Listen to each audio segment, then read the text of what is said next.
Stock investing பயங்கர tension கொடுக்குது. இன்னும் கொஞ்ச நாள்ல மார்க்கெட் ஏறிச்சுன்னா, இந்த ஸ்டாக்ஸ் எல்லாம் கொஞ்சம் ரிகவர் ஆச்சுன்னா, இதெல்லாம் வித்துட்டு மியூச்சுவல் ஃபண்டுக்கு போலாமா, இல்ல ஸ்டாக் இன்வெஸ்டிங்லயே இன்னும் வேற ஏதாவது பண்ணலாமா, இந்த ஸ்டாக்ஸ் எல்லாம் வித்துட்டு வேற வாங்கலாமா, இப்படி பல கேள்விகள் உங்க மைண்ட்ல வந்துகிட்டு இருக்கு. இந்த கேள்விகளுக்கான விடையை நீங்க தேடணும்னா ஆஸ்க் மைல்ஸ்டோன்ஸ் டு வெல்த் எனிதிங்னு உங்களுக்காகவே ஒரு ஹெல்ப்லைன் இருக்கு. அந்த ஹெல்ப்லைன்ல உங்கள் கேள்விகளை நீங்கள் கேட்கலாம்.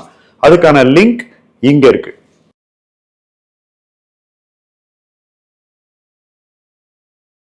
மார்க்கெட்ல பிக் திங்கிங் அப்படிங்கிறதுலேருந்து எஸ்கேப்பே கிடையாதுங்க. நீங்கள் ஒரு ஸ்டாக்கை வெறும் 1 லட்ச ரூபாய்க்கு வாங்குறீங்க, 100 மடங்கு அதிகரித்து அது 1 கோடி ரூபாய் மதிப்புக்கு வந்துடுது சில வருஷங்களில், மேபி 8, 10, 15 இயர்ஸில். சப்போஸ் நீங்கள் நான் ஸ்மால் இன்வெஸ்டர், நான் ஒரு 50,000 1 lakh தான் போடுவேன், அதான் என்னோட இன்வெஸ்ட்மெண்ட் கெப்பாசிட்டி, நான் அந்த லெவலில் தான் திங்க் பண்ணுறேன்னாக்கா, இந்த ஸ்டாக்குடைய வேல்யூ 1 crore வரும்போது நீங்கள் எப்படி அதில் திங்க் பண்ணுவீங்க? உங்களுக்கு திங்க் பண்ண முடியுமா, இல்லை திங்க் பண்ண பயமாக இருக்குன்னு சொல்லி வித்துருவீங்களா? ரெண்டாவது, 1 lakhலேருந்து 1 crore போகிறச்சு 1 lakh நான் வாங்கினா 5 lakh வந்துருச்சு, ரொம்ப ஏறி போச்சுன்னு சொல்லி வித்துருவீங்களா? இல்லை இந்த ஸ்டாக்கை நான் வச்சுக்கணும், இதில் எனக்கு நம்பிக்கை இருக்குது, இது மதிப்பு கூடும், இது என் போர்ட்ஃபோலியோட மதிப்பு அதிகமானாலும் நான் காமாக இதை ஹோல்ட் பண்ணுவேன் அப்படின்னு சொல்லுவீங்களா?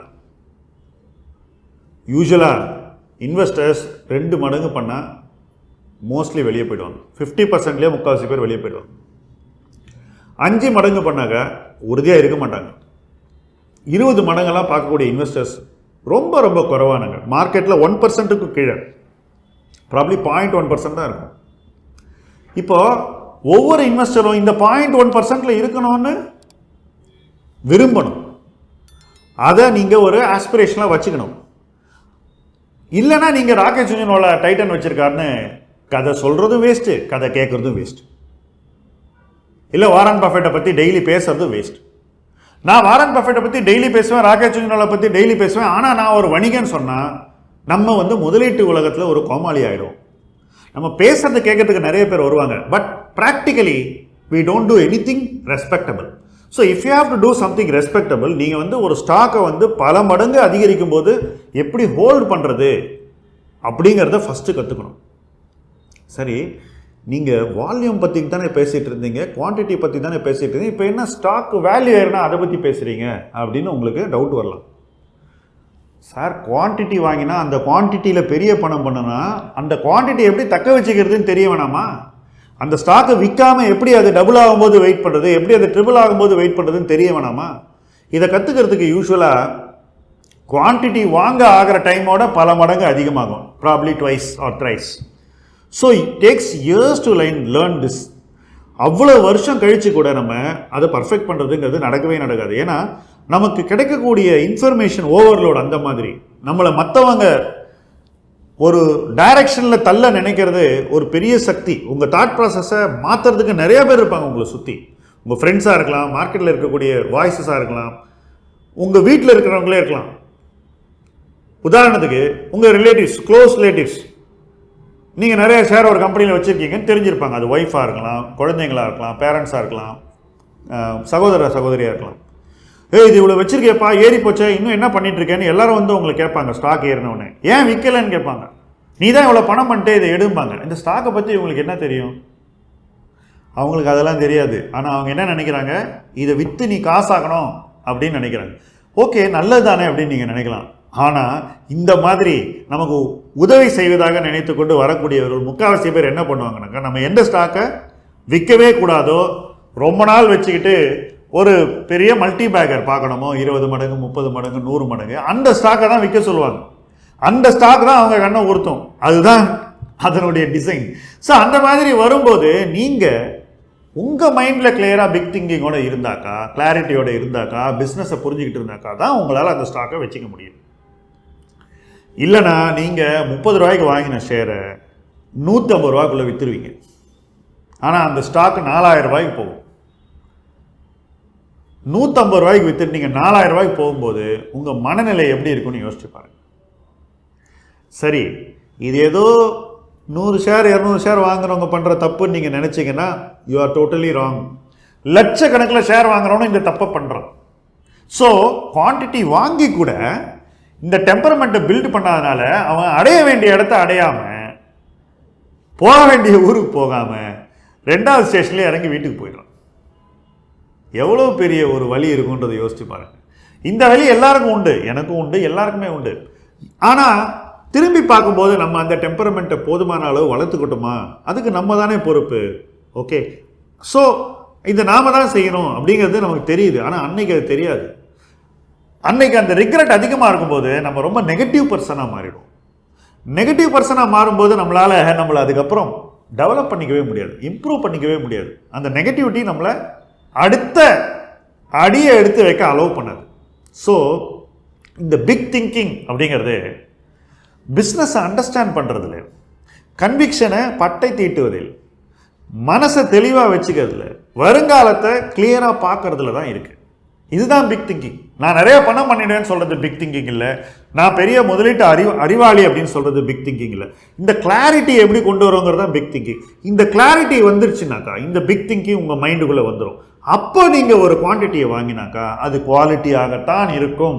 நீங்கள் மற்றதை வாங்க மாட்டீங்க. 9 out of 10 டைம்ஸ் நீங்கள் குவாலிட்டி தான் வாங்குவீங்க. இந்த இடத்துக்கு வரத்துக்கு யூஸ்வலாக ஒரு இன்வெஸ்டருக்கு 10 to 20 வருஷம் ஆகும். ஆனால் என்னை பொறுத்த வரைக்கும் இன்னைக்கு யங்கர் இன்வெஸ்டர்ஸ் அதோட ஃபாஸ்ட்டாக வருவாங்க அப்படின்னு நான் எதிர்பார்க்குறேன். இந்த வீடியோவில் இந்த சப்ஜெக்டை இப்படி உடச்சி பேசுறதுக்கு காரணமே என்னுடைய இந்த ஒரு பாசிட்டிவிட்டி தான். மாறாக அவங்க சரியான விஷயங்களை புரிஞ்சிக்கலனாக்கா, அவங்க ஒரு தப்பான பாதையில் போயிட்டு அதில் நிறைய விஷயங்களை கற்றுக்கிட்டு அது பிக் திங்கிங்கை கொடுக்காதுன்றதை தெரிஞ்சுக்கிறதுக்கே டைம் ஆகிடும். அப்போ அவங்க திருப்பி ஆரம்பிக்கணும், முதல்லேருந்து ஆட்டத்தை ஆரம்பிக்கணும். ஸோ பரோட்டாவை கவுண்ட் பண்ணுற மாதிரி 99 சாப்பிட்டுட்டு மறுபடியும் 1லேருந்து ஸ்டார்ட் பண்ணால் எவ்வளோ வெறுப்பாக இருக்கும்.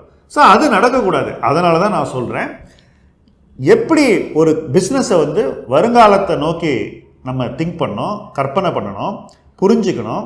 அதை எப்படி நம்ம முன்கூட்டியே நம்ம மைண்டில் இமேஜின் பண்ணோம். அந்த இமேஜினேஷன் எப்படி சரியாக வருதுங்கிறத எப்படி எவ்ரி குவார்ட்டர் ரிசல்ட்டையும் நம்ம க்ளோஸாக வாட்ச் பண்ணி மறுபடியும் கன்ஃபார்ம் பண்ணிக்கணும். அந்த கன்ஃபர்மேஷனை வச்சுக்கிட்டு எப்படி அந்த குவான்டிட்டியை பில்டப் பண்ணணும். அந்த குவான்டிட்டியை பில்டப் பண்ண பிறகும் ஒரு குவார்ட்டர்லேயும் நம்ம கன்ஃபர்மேஷனை டெய்லி தேடிக்கிட்டே இருக்கணும். பேப்பரில் நியூஸ் டெய்லி வருதுன்னா அந்த கம்பெனியை பற்றி, அந்த நியூஸை நம்ம நினைக்கிறதோட சேருதா அல்லது திடீர்னு வேறுபடுகிறதா, நம்ம நினைக்கிற டைரக்ஷனில் தான் கம்பெனி போயிட்டுருக்கா அல்லது வேற ஒரு டைரக்ஷனில் போகுதாங்கிறத நம்ம க்ளோஸாக வாட்ச் பண்ணிக்கிட்டே இருக்கணும். அந்த கம்பெனியோட கஸ்டமர்ஸ்ட்டை பேசணும், அந்த கம்பெனியோட காம்படிட்டர்ஸ்ட்டை பேசணும், அந்த கம்பெனியில் இருக்கிற மற்ற ஷேர் ஹோல்டர்ஸ்ட்டை பேசணும். முக்கியமாக அந்த கம்பெனியை பற்றி நெகட்டிவாக சொல்கிறவங்க என்ன சொல்கிறாங்கிறதையும் நம்ம தெரிஞ்சுக்கணும். இதெல்லாம் தெரிஞ்சுக்கிட்டா நம்மளால் ஒரு கம்பெனி எப்படி குவாலிட்டி கம்பெனியாக இருக்குன்றதை நம்ம மைண்டில் கிளியராக மேப் பண்ண முடியும். அப்படி மேப் பண்ணும்போது குவான்டிட்டி வாங்கிறது எளிதில் நடக்கும். வாங்கின குவான்டிட்டியும் நம்மளால் கம்ஃபர்டபுளாக ஓன் பண்ண முடியும். So it's a lot of work, it's a lot of continuous work.